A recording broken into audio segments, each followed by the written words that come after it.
I became fascinated with the whole idea of frequency changing your whole biosystem, changing your mood, when I realized how much science was behind what sound could do.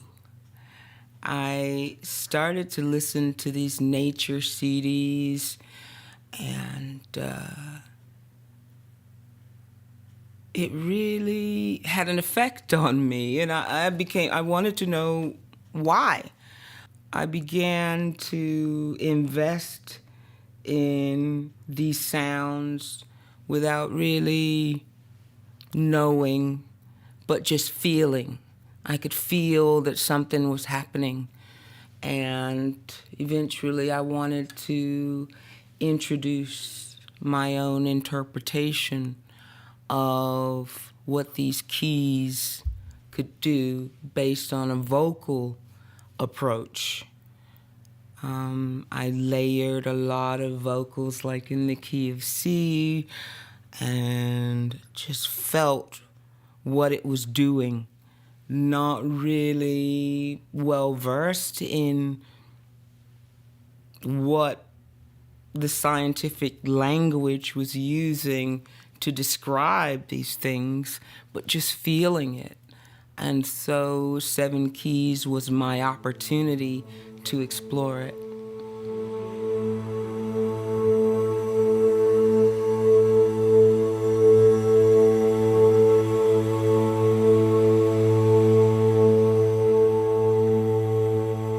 Yes, I started to incorporate these kind of ethereal pieces from the very first album. My very first album was Galactica Rush, and there was a song on there that I wrote called Secret Place, featuring Egyptian percussionist Hossam Ramsey, and just my vocals. So it's just percussion and vocals, and it was very ambient, ethereal, minimal, and it produced that kind of feeling that you can only describe as making you feel relaxed and otherworldly somewhat. And so I started this journey from my very first solo album and continued on.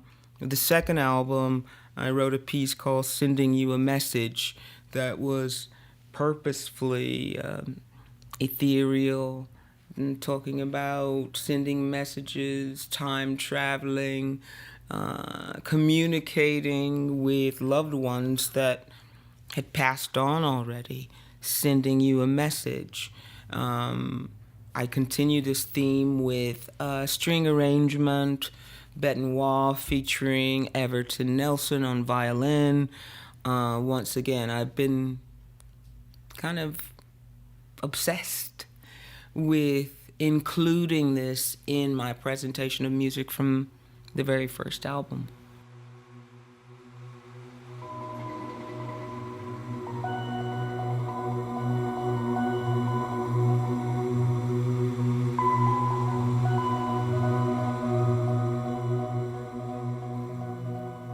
Pink Floyd, they were very spacey. I didn't know what was happening to me. When I would listen to some of their pieces, something shifted. Brian Eno. I didn't grow up with these influences that came later, where I could recognize something was happening with certain combinations of instruments, and just that spacey feeling is so hard to describe. I was always attracted to those type of tracks. There was always a time to listen to that. So those are some of the influences that attracted me.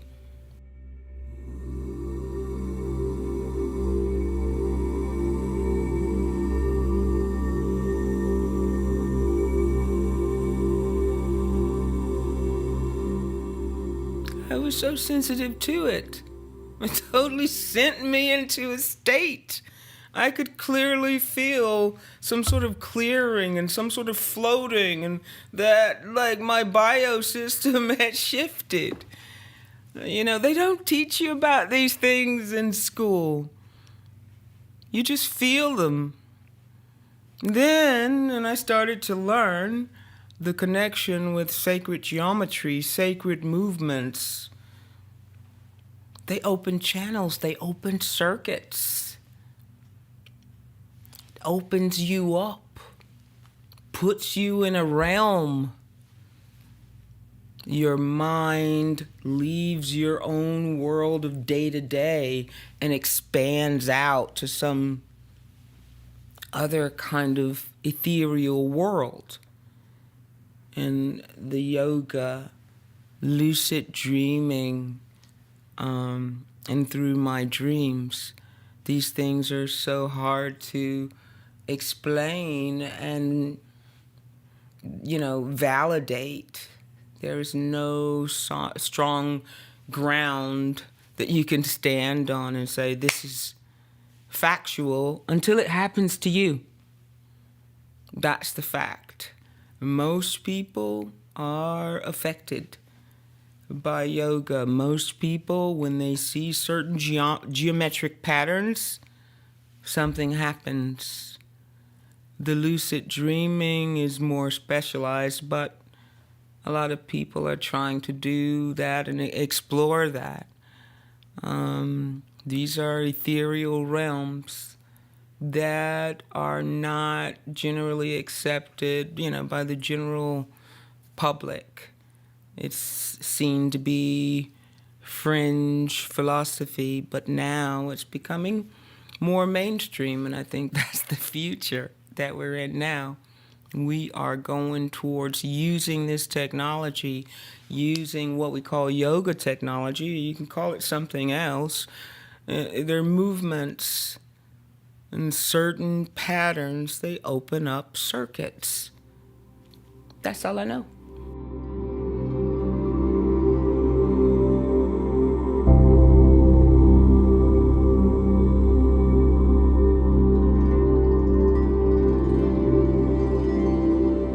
And what does C, the key of C, mean? Some people say 256 hertz, and they have the calculations and the measurements. That adds up to C. But for me, when I would sit down at the piano, all that would melt away.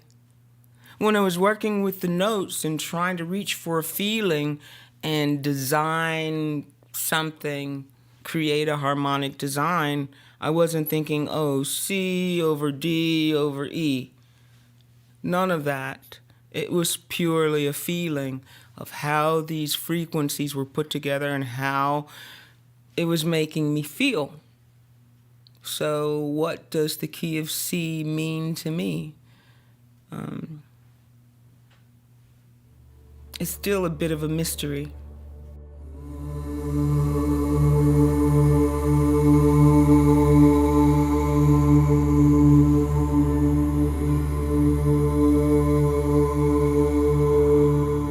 Okay, when we started to assemble the team, started recording vocals at my small studio at my home with Spencer Willis. Recorded most of all of these vocals, and we had Naima Solsayer on the flutes, and we have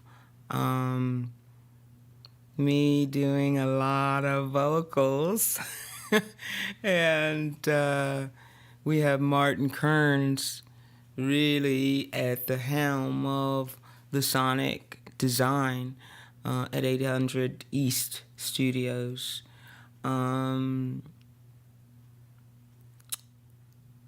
Volume 1 took me at least 2 years to complete. That is without drums for the most part, without percussion. And then Volume 2, I brought in some wonderful rhythms that There will be a volume 3. There will be a volume 4. I am on a journey here to explore these sounds even further.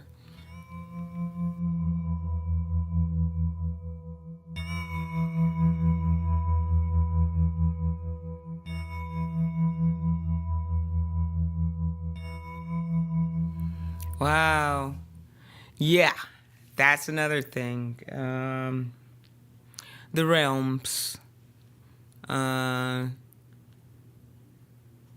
Meditation can put you in a realm where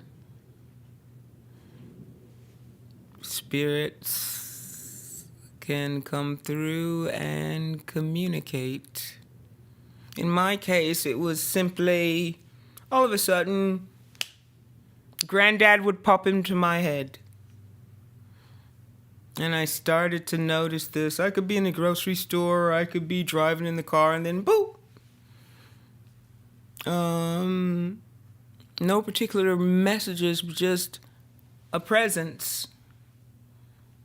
And then, it became more,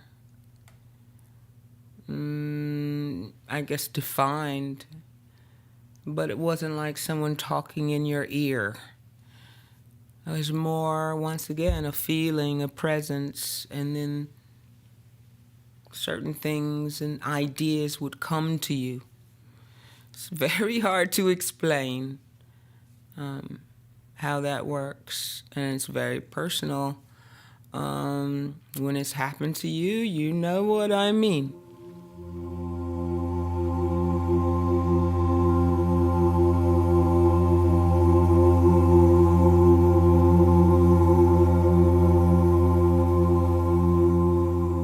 Probably a listener who likes classical music. A listener who likes to be calmed. A listener who has the ability to travel on harmonic designs without it being overwhelming. There are many people who would like this music.